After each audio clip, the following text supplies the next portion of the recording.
Welcome to the channel here at Lucky Luna Outdoors. I'm John, and I'm going to give you my final thoughts, my final review on the Lone Rider Overlander 48, this big guy, and the Motobags, which I have both of on my Norden 901 here. So, real quick on this bike and where I've taken these so far, they have about 600 miles of off-road on them from this season. And yes, I've dropped the bike probably about 6 times total, and every time was on that side, surprisingly. As you can tell, the bike's still dirty. I haven't washed it since the last trip, and I need to do that. But yeah, so this is going to be from the perspective of only commuting a few times with it, and then 600 miles of off-road use. That's going to be the basis of my review and uses for this luggage setup. So I'll get you a little closer view here and we'll talk about it. All right, let's talk about the good stuff. So the material choices they have here is very good. The abrasion resistance is excellent. As you can see on this side, I dropped the bike, I think about 6 times, and the corners are holding up fine. It fell mostly right here where my hand is, and I've got no cuts, no failures, no issues there. So that's been good. I did not fall on the other side, but we'll do a quick walk around here. You can see she's a bit dirty, just a wee bit still. This side's still dirty, splashes up there. Again, we've got no damages. It's 600 or so miles of off-road use and some commuting. Overall, looking pretty good. So, no issues with the waterproofing part of it. It sheds the water fine. I've had it in a lot of rain, fell down in a lot of mud. No issues there, nothing got into it. It's easy to clean, so with the 600 miles, I did clean it in between trips, except for this last one, and it pressure washes fine. You use your 45 degree angle tip, and it cleans it off, no problem. They're easy to remove. I don't have any issues with that. Again, over here, it's a little dirty, but put your key in. This part my fingers are touching flips up, grab your handle, and the whole thing just comes right off. It's no issues there. It's easy to remove if you need to. I'll leave it on because it helps the bike if you drop it. Just a little bit extra cushion between the bike, the bag up there, this bag here, and our our bash plate. It takes the whole drop of the bike extremely well, so I haven't had any issues in that aspect. The other things with it would be the storage. Obviously, the 48-liter guy up here holds a lot, holds my work computer. I actually have a Rush 72 backpack from 511 that I use every day for work, has my CAD computer in it. That fits in here, no problem. Of course, when I get to work, I take my gear off and the gear just goes in here instead. So no issues there. Of course, the moto camping part of it, if you can't fit what you need in these 3 bags, you don't need to bring it with. I mean, seriously. I can fit almost all of my stuff just inside of this bag. I honestly wouldn't even need these 2 side bags if I just put all my stuff in here, and then also because of the lashing points on the top, you can put your tent or your roll or whatever you want up top. No problem there. The expandability has been awesome. Obviously, it's MOLLE everywhere, so you can add pouches. You have spots to tie things to, bungee to, etc. They have these compression straps here because you can compress it, which I don't bother with. So I just use these to add gear if I need it.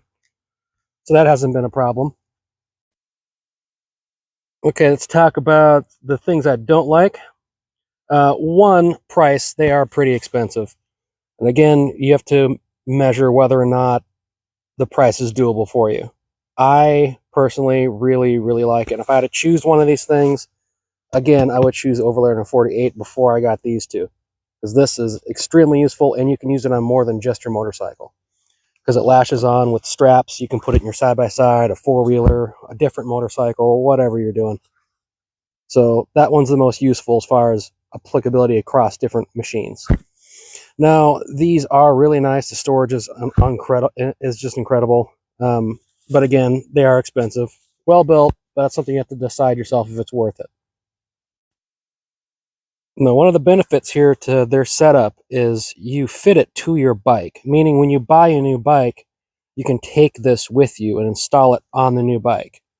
As long as your bike has the flat bar like this, it's not curved, you can fit it to it for the most part. So everything you need to fit, it's already there. You just move the pieces around and you fit it to your bike. So that is something you do get from this that you don't get from some other options, is being able to take it with you to different brands, different models. Now, there are two things that annoy me. Well, a couple things that annoy me. One, water. Like when it was raining and I got muddy and everything, water pools. It pools underneath this flap here. So across the top of the bag, the water will pool. It doesn't get into the bag, but it sits there. So when you go to open it up, you got to be aware of that. Think, oh yeah, there's going to be water on there. So you keep it bunched up, pull it up so the water can run off. Then you can unroll it and get into the bag. Again, it pools up here too, but it stays waterproof. So it's just something to be aware of. So if you have gear, kind of resting, hanging out up here, there is a chance that it'll get wet. Just be aware of that. Now, the other thing that is kind of annoying is this lock. This kind of drives me nuts when I'm going off-road and stuff. I'm hearing this thing flopping around and hitting the handle back here. It's always flopping around. And again, if someone wants it into your bag, they're not going to cut the lock. They're just going to cut the bag open. So I think maybe a carabiner or something else would do better for securing these. You have to have something here because it holds it together, but a carabiner might be better. And then lastly, the last thing that bugs me is they're time consuming to open and close because they're roll tops. So it doesn't matter which one you're doing. You've got to unclip the things, unroll the thing, get your thing out, roll it back down, tuck it underneath here, put your clips back on. So the convenience factor is not there. But they work exactly as intended. The only other thing that kind of bugs me on these bags is these clips. They're completely useless. As you can see, I have the tails from the straps tucked in right here, because in the first 5 seconds of it being on here, they come right off. And I actually flipped these around in an effort to keep these locked in, but it didn't matter. It didn't make a difference. They still flopped out and went everywhere. And of course, when they're like this, when you're going through the brush, that catches on every piece of grass and everything too. So I would just like to see like a Velcro keeper like they have on other parts of this bag. So that pretty much does it. Those are my thoughts on these Lone Rider Motobags. Again, expensive, but you can take them with you to other bikes. Good abrasion resistance, good waterproofing, really good soft landings if you're dropping your bike. They held up well. They're easy to clean. You heard the video. There's things I like, things I don't like, but overall, I would buy them again. I would, especially for the fact I can take it to my next bike. That's a huge selling point, is that I can just keep it. So, yeah. If you have any questions, let me know. I read all the comments. If you have any questions about the bike, about the bags, about my experience with Lone Rider, let me know. I am an affiliate with these guys, so there is a link in my description. And if you use that link when you buy stuff, I'll get a little kickback of some kind. I can use that towards, of course, content on this channel, more adventures, that kind of stuff. I have a Patreon, so if you want to connect with me there, feel free to go over there. Free users, paid users, doesn't matter. You'll get the content. So it's supposed to help bring us together and make us a better community.